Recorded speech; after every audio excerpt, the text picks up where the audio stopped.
Okay, so we're continuing to look at our special functions, and we're continuing with piecewise functions today with looking at the step function. Step function is a particular kind of piecewise function.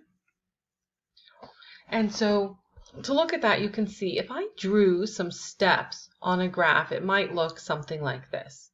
And I would want to ask myself, is that a function?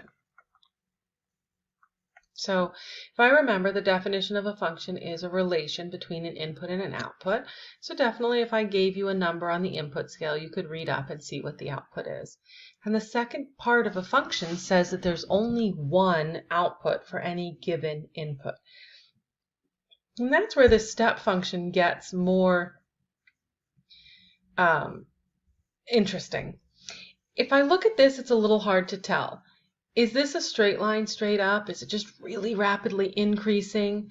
But if you think about the stairs at home or the stairs at school, as you're taking that step up from one riser to the next, what is the value at that riser? Is it the lower level? Is it the upper level? It's kind of hard to tell. So could a step truly be a function? So in order to answer that question, we define something called actually a step function. And this is a picture of one right here. And what you see is that,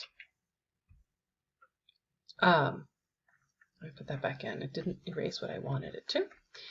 What you see is that at a certain point, the value changes abruptly. It's flat here, just like the treads or the risers on some stairs, and then all of a sudden it suddenly and abruptly changes from one value to the next. Right? This equals 3 all along here until it gets to 3.5, and at 3.5, all of a sudden, there's no subtle change, there's no gentle hill, all of a sudden it equals 4. So the step function is a function characterized by abrupt changes. Right? Characterized, it's defined by. When you look at a step function, it has these abrupt changes from one value to the next. Over a defined domain. I think it is very clear to see why this would be considered a piecewise function. Right? It's constantly changing its value. There's lots of little pieces to the domain in this case. So this is one example of a step function. When we reviewed this in class, we said that one possibility to think about a step function might be something like an allowance. If you have your allowance and you're saving it in a drawer or something at home, before your parents ever give you your allowance, you have 0. And at the end of the week, as soon as they hand you that $10, your balance instantaneously changes from 0 to 10. And then for that whole week, assuming you're not getting money from anywhere else, you don't have a job yet, your balance is $10. It stays there until abruptly on the next Saturday, week 2, your balance changes to $20 because they gave you another $10. So you would see this kind of abrupt, sudden change. That's just one example where you might see this kind of a step function in real life with your money over weeks. Right? The amount of money changes abruptly and stays steady until it does change. So there are 2 special kinds of step functions that are commonly defined. One is the ceiling function, and the other one is actually called the floor function. The ceiling function is also known as the greatest integer function.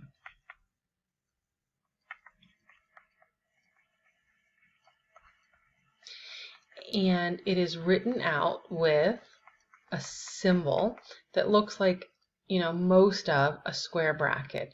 You notice I did not draw the bottom piece of the bracket in. That is specific to this definition of a ceiling function.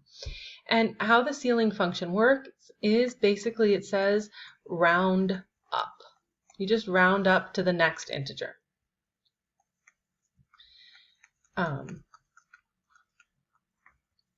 So for example, if I had f of the ceiling function and I wanted to have f of 1.5, I would just round up to the next integer. It has to be an integer, so I'm going to round up. If I had f of 1.2, I don't care that it's 1.2, I'm going to round up. That would also equal 2. But you have to be very, very careful, very mindful of your negatives. If I had f of negative 0.3, that would round up. So I have to go to the next largest integer, which is actually 0. Or if I had f of negative 2.8, be very careful. The next largest integer is actually negative 2, right? If you were looking on a number line, and I had 0, negative 1, negative 2, negative 3, negative 2.8 would fall somewhere around here. Don't be tempted to round to 3. The next largest integer will always be to the right on the number line, so it's negative 2. Be very, very mindful of those negative signs. So if the ceiling function tells you to round up, guess what the floor function tells you to do? It is known as the least integer function.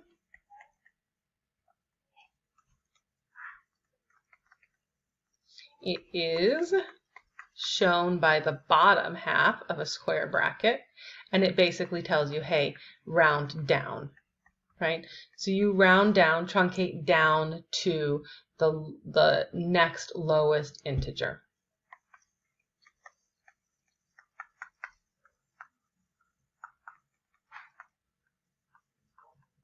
Next smallest integer.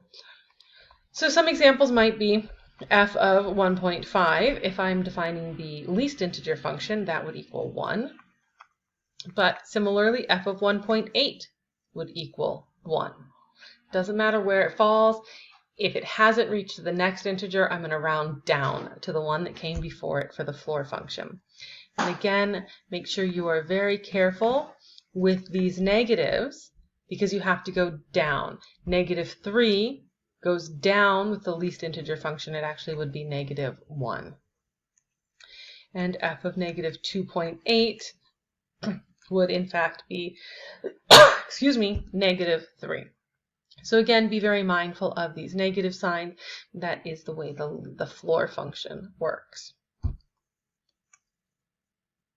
So I want to add in here a little bit because in the homework there were some that looked funny. They said ceiling x comma 0.25. I told you to skip them, but in case you see them again, what they do is they're saying do the ceiling function, but instead of going to an integer, go to the nearest quarter.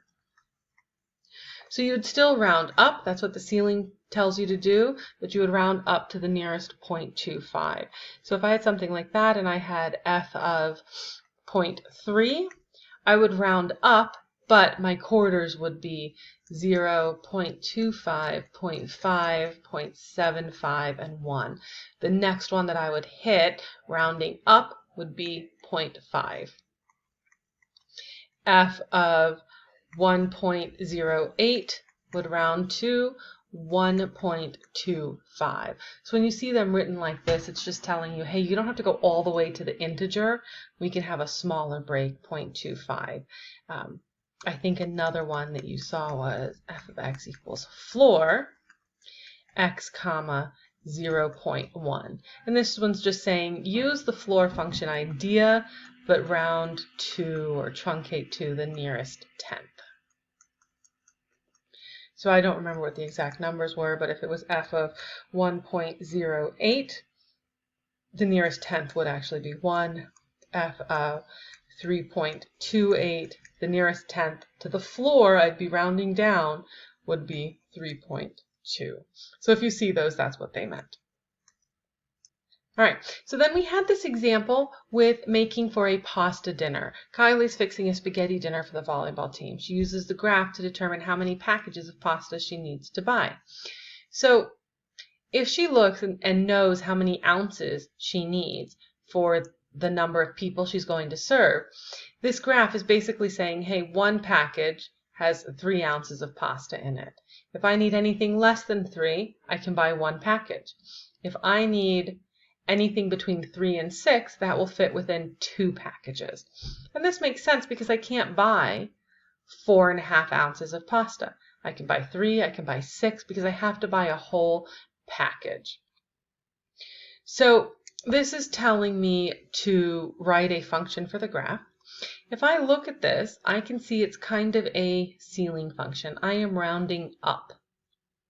Right? I am always rounding up to the next integer, so I think this is going to be a ceiling function on x. But if I look, it's not, I've changed the domain. It's still all real numbers, but my parent function has the ceiling function for each value of 1, and here it's 3. I've done a stretch in the domain, so to stretch in the domain, I divide by my factor. So f of x equals the ceiling function of x over 3. And then to double check that, I could check. 3 over 3 equals 1, and the ceiling function of 1 is 1. If I put in 1/3, the ceiling function would be 1. If I put in 10, if I put in 10/3 is approximately 3 1/3, so the ceiling function for that would be 4, and you see I actually do. So this is a transformation of functions, which we keep coming back to. I've changed the domain. Now, here's another example. Some students are planning a field trip. If there are 40 students and adults or fewer going, they rent vans that hold 15 people. If there are more than 40, they rent buses that hold 65 people.